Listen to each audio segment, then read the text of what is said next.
Hello everyone, welcome back to the channel and welcome back to Planet Zoo. It is time again to develop Arcadia Zoo. And we are coming to the end of our South American wetlands themed area, so I think it's time we put in the spectacled caiman.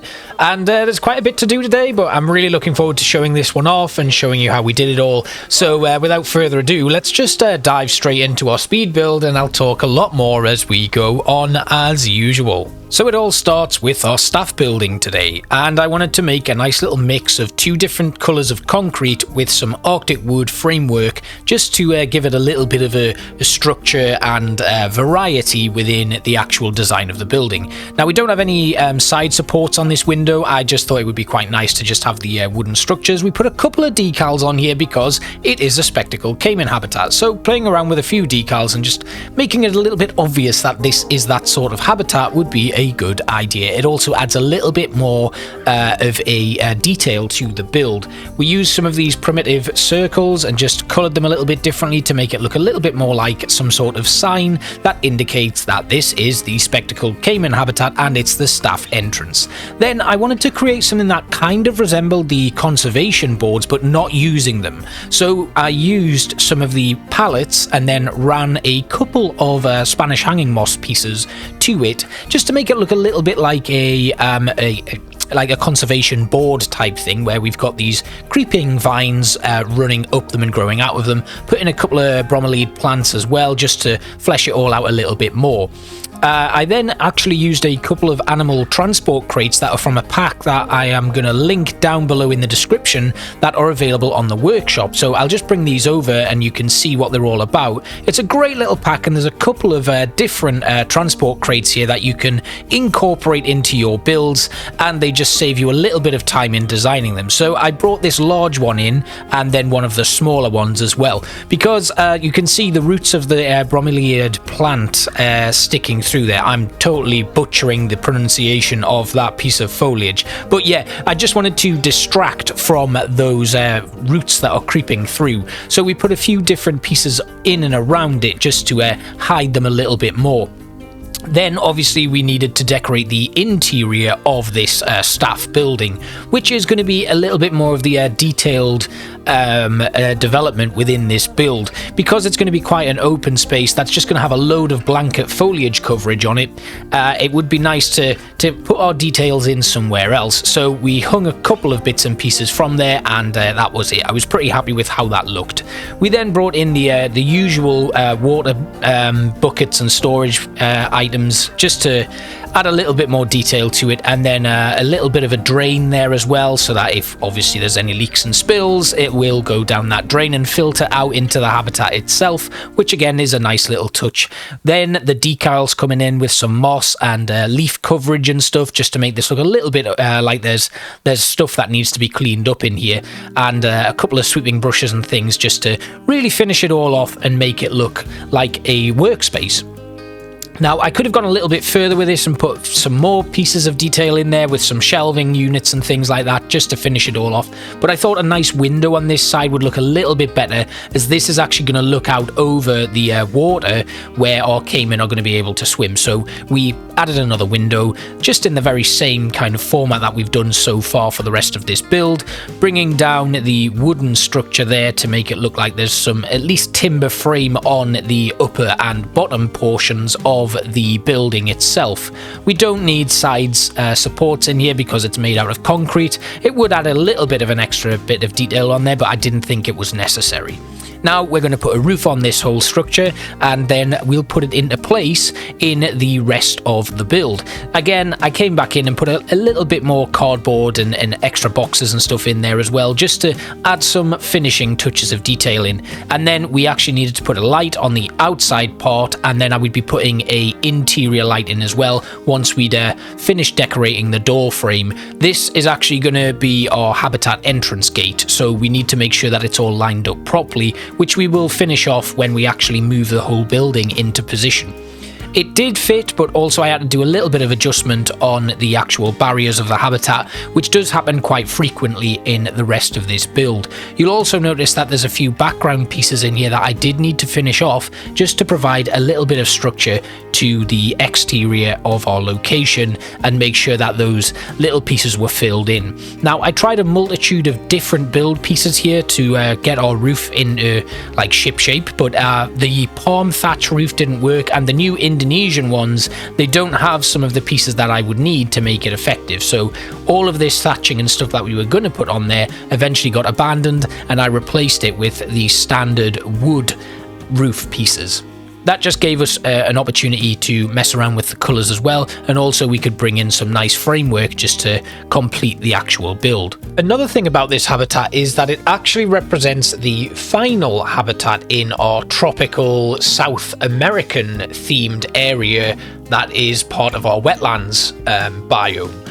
And I had kind of thought about moving straight on to the North American grasslands / wetlands area that is just below this entire district.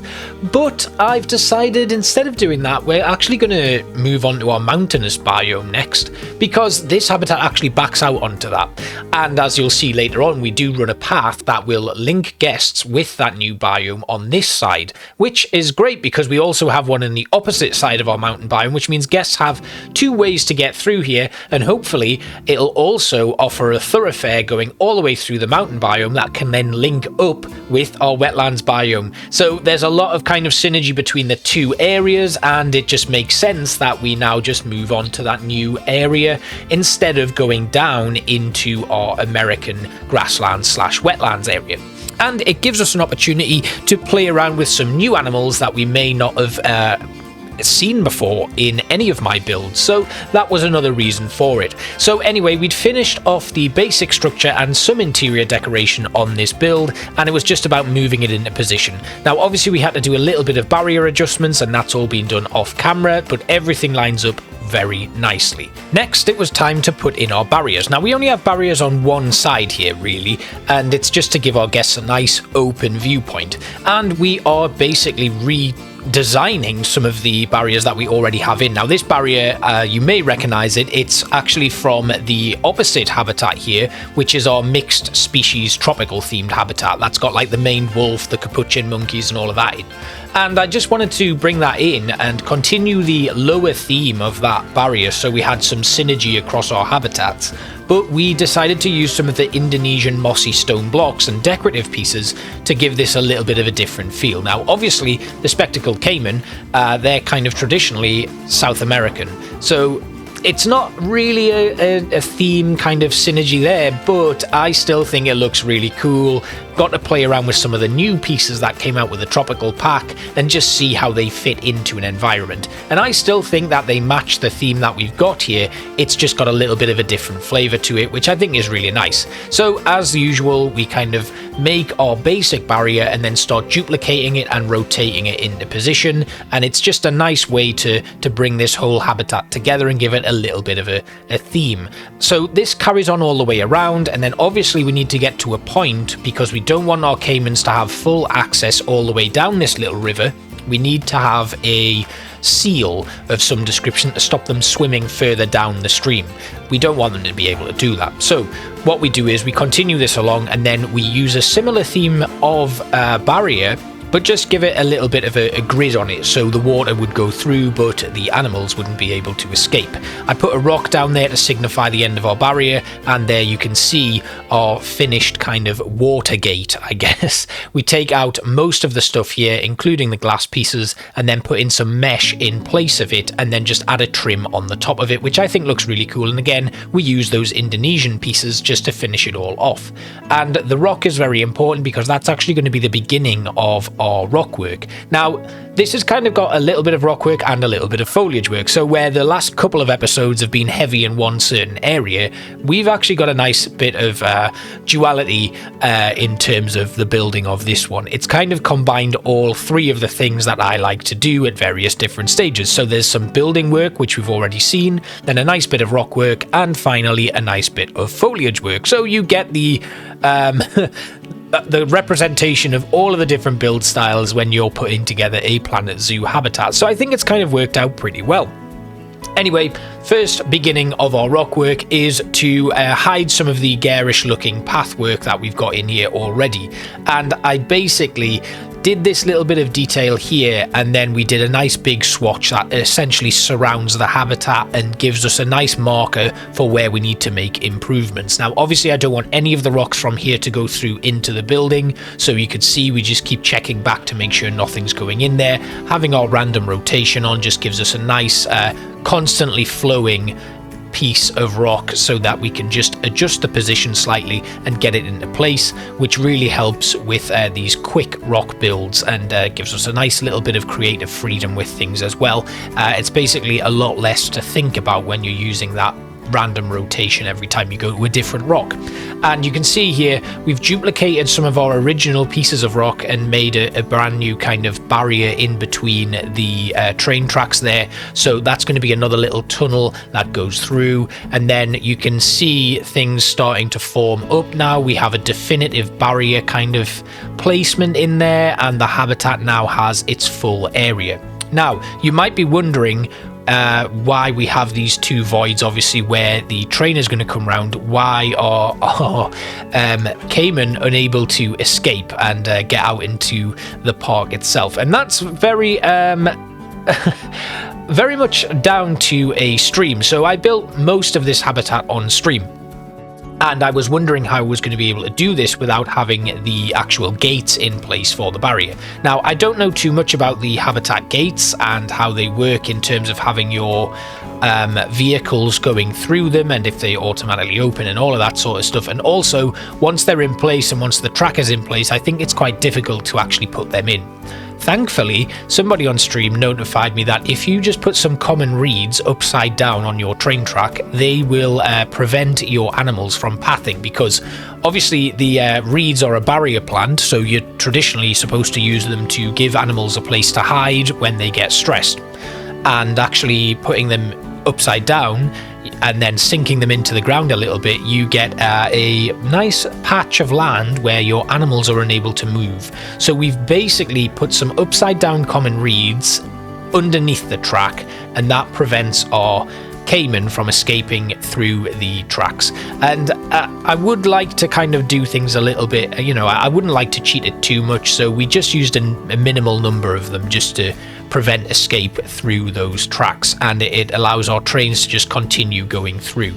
Now, obviously, we've also done it to prevent our Caiman from actually going on the train tracks. We didn't want that either. But yeah, let's move on. We're just, we've taken out the water now, and that's because it gives me a little bit more of a visual, and it helps me put in the foliage and the rock work under the water with a little bit more ease.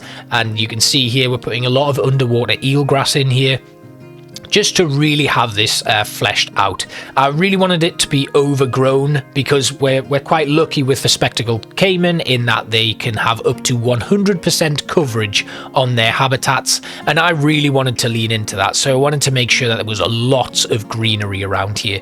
I wanted it to be this overgrown kind of mangrove forest with a lot of bushes and stuff in here. So while you might be expecting scaviolas all over the place, we don't actually do that. The predominant piece of foliage in here is a combination of underwater eelgrass for the water-based sections, and then the rock work is mainly covered in custard apple trees, but they're sunk right into the ground, so it just looks like a network of bushes that are growing through the rocks, which I thought was a really effective use of that particular piece of foliage.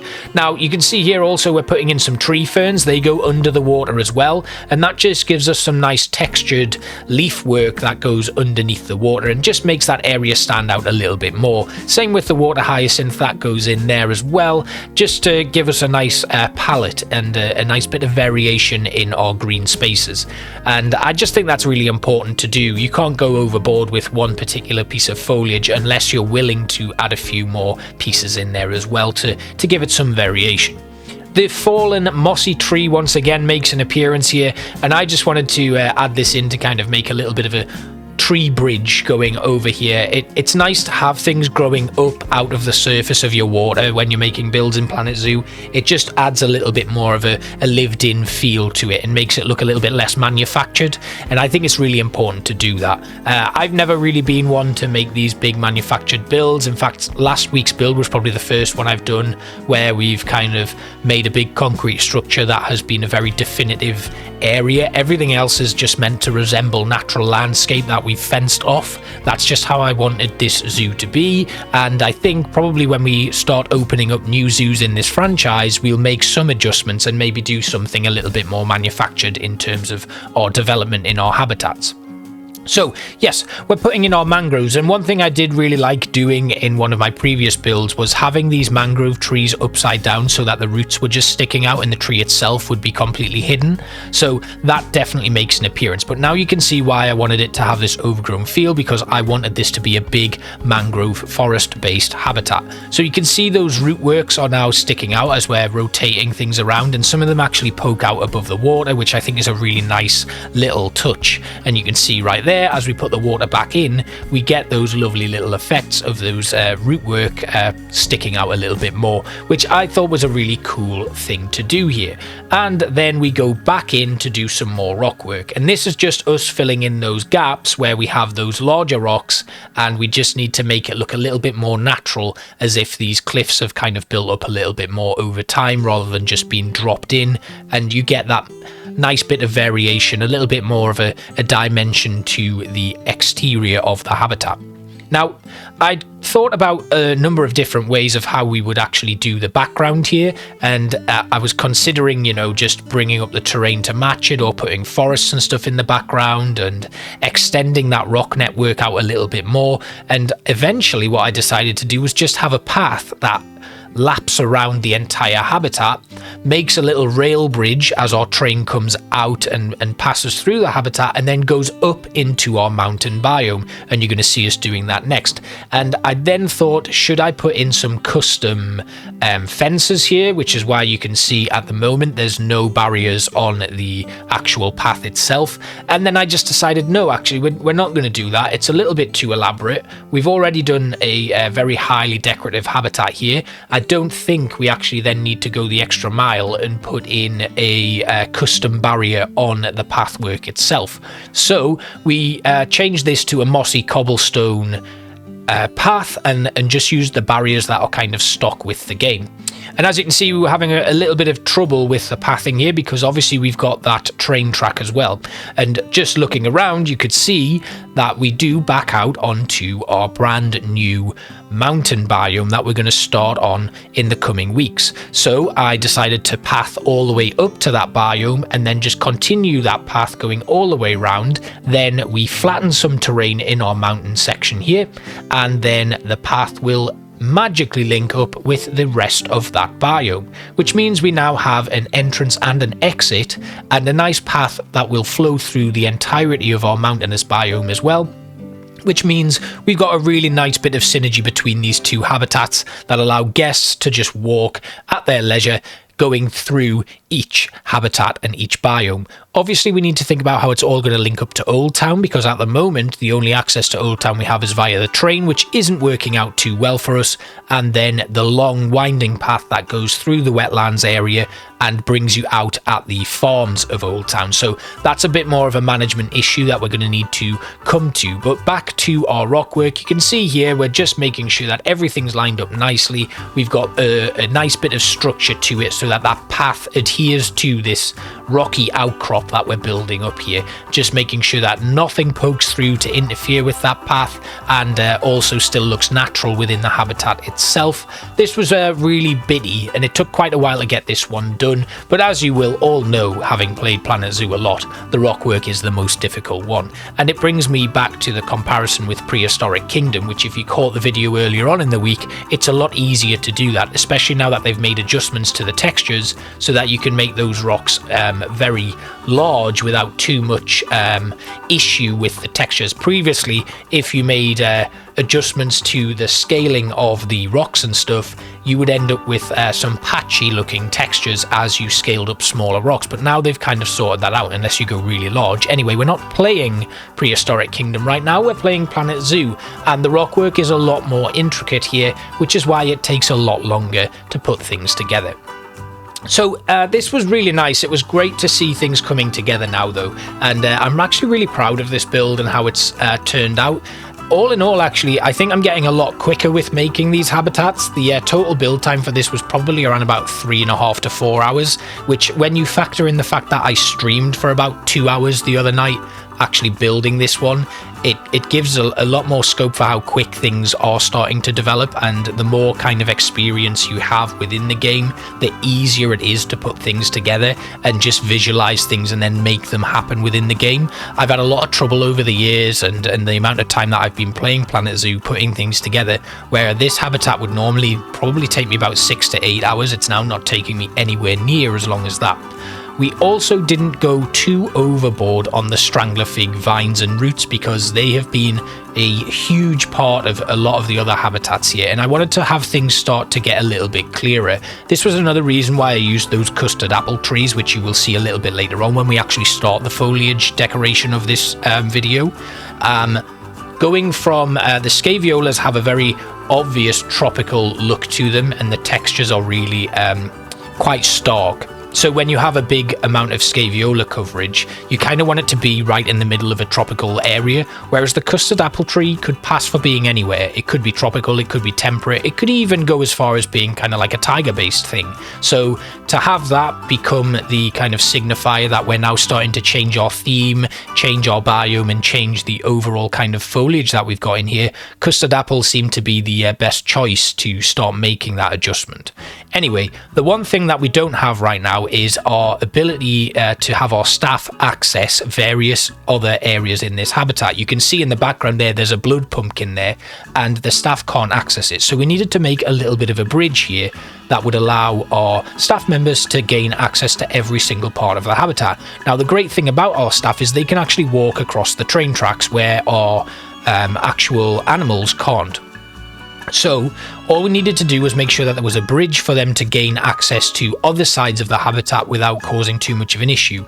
Up here, that we don't actually need this bridge. This can be left, but I just wanted to put it in as like an aesthetic touch. It took a little bit of time because of the angle that we were building on, but once we got it all put into place and kind of worked out how long the bridge needed to be, we could reset it to the global axis and then start building with a lot more freedom, because we wouldn't then have that slight list that we all know and get when we're moving smaller pieces. So we had our basic build, and we then just needed to assemble a framework and then fill in that framework with something that our staff could walk across.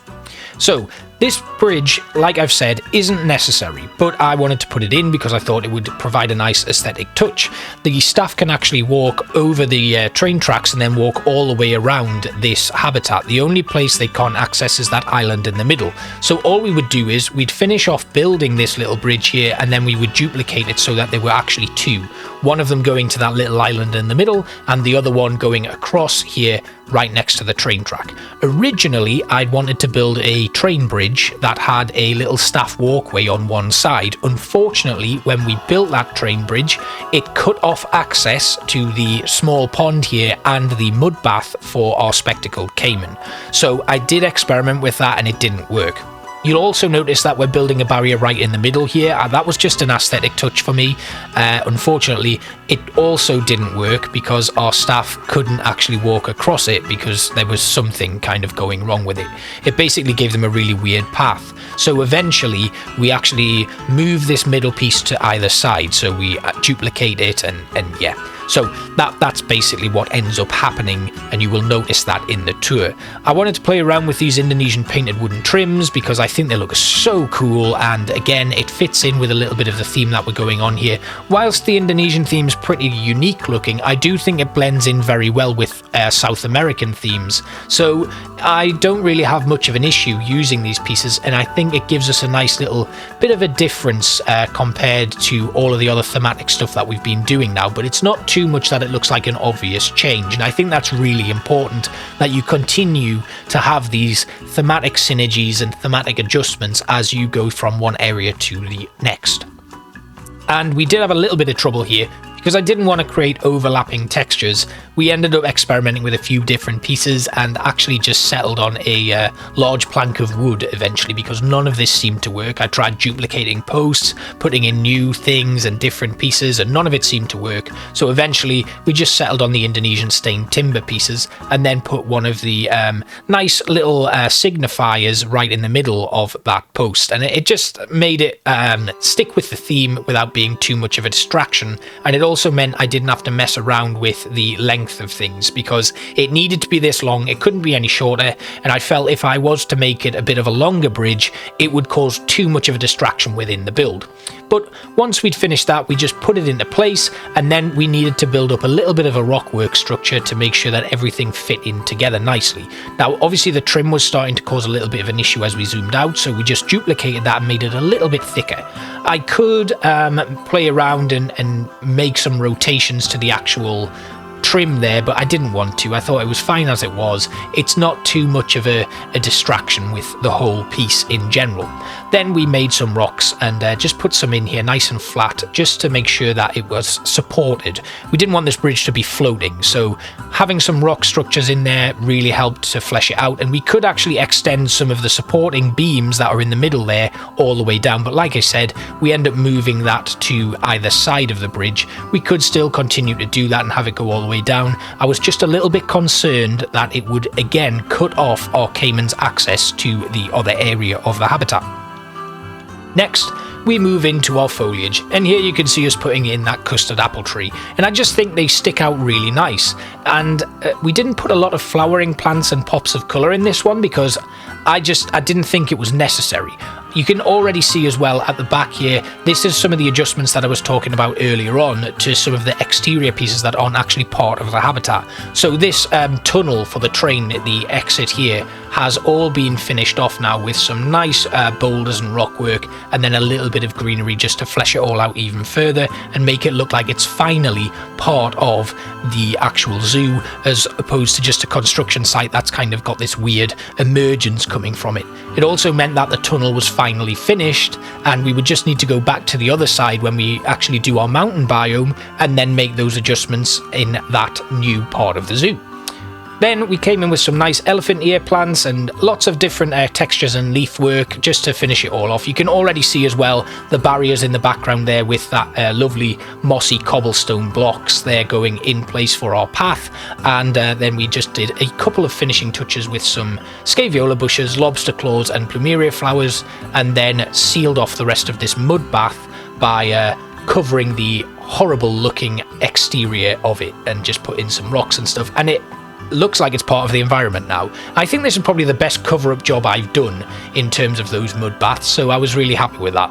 Century plants, and then we're just about done here. So yeah, as we finish off these last pops of foliage, I just want to thank you all again for watching. This has been a really fun build, and I had a lot of fun doing it on stream and finishing it all off separately from you guys. You really inspire me, and the ideas that you have and the way that we speak on stream really helps me get through these builds. So I just want to thank you all for watching them and watching these videos in general. I hope you enjoyed the tour, and I will see you all next time.